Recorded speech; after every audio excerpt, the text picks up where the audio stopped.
গ্রীষ্মের তীব্র দাবদাহে হাঁসফাঁস করছে নগরবাসী। গরমে বিপর্যস্ত পথচারীদের স্বস্তি দিতে শহরের অলিগলিতে জমে উঠেছে ঠান্ডা শরবতের দোকানগুলো। খুলনার শিববাড়ি, নিউ মার্কেট ও দৌলতপুরের ফুটপাত জুড়ে এখন পাওয়া যাচ্ছে নানা স্বাদের শরবত। সকাল থেকে রাত পর্যন্ত রমরমিয়ে চলছে এসব শরবতের দোকান। এক গিলাস ঠান্ডা শরবত মিলছে 10 থেকে 20 টাকায়। প্রচণ্ড গরমের কারণে কর্মস্থল থেকে যাওয়া আসার সময় অতিরিক্ত লবণাক্ত ঘাম বেরোচ্ছে, তৃষ্ণার্ত, এই কারণে শরবত খাচ্ছে। লেবু শরবত, দই শরবত, বেল শরবত, ট্যাঙ্কি শরবত কিনেই ফুটপাতের এই দোকানগুলোতে।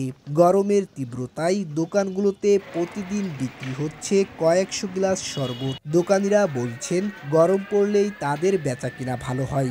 লেবু, বরফ সহ সবকিছু আমরা ফ্রেশ রাখি, পরিষ্কার রাখার চেষ্টা করি। তো আগের চেয়ে এখন বিক্রি অনেক বেড়ে গেছে, কারণ হচ্ছে যে প্রচুর গরম পড়তেছে। মানুষের পানির পিপাসা মিটতেছে না, গরমের চাপ, পানি মিটছে না, ঠান্ডা পানি সবাই খুঁজতেছে যে যেখানে পাচ্ছে। অন্যদিকে ক্রেতারা বলছেন বাইরে বের হলেই গরমে ক্লান্তি আসে, এ অবস্থায় শরবত খেলে একটু ভালো লাগে। শরবতটা খাওয়ার কারণ হচ্ছে প্রচুর গরমে তো মানে এত রোদ্দুরের যে মনে করেন গরমে কি করবো, যে ঠান্ডাটা একটা স্প্রিট কিনতে গেলে 30 টাকা লাগবে, যে 10 টাকা লিটন বাইর ভালো শরবত হয়, আমরা এটাই খাচ্ছি। অবশ্যই স্বস্তিদায়ক হচ্ছে, কারণ এই গরমে আপনি যদি একটা লেবুর শরবত খান, তারপরে দেখবেন ভিতর থেকে একটা শীতলতা অনুভব হবে। তো এটা আমাদের জন্য অবশ্যই স্বস্তিদায়ক হচ্ছে।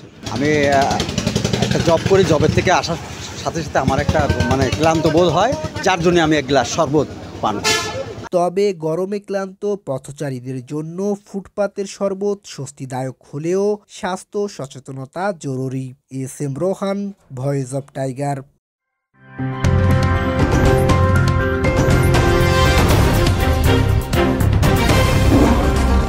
Voice of Tiger.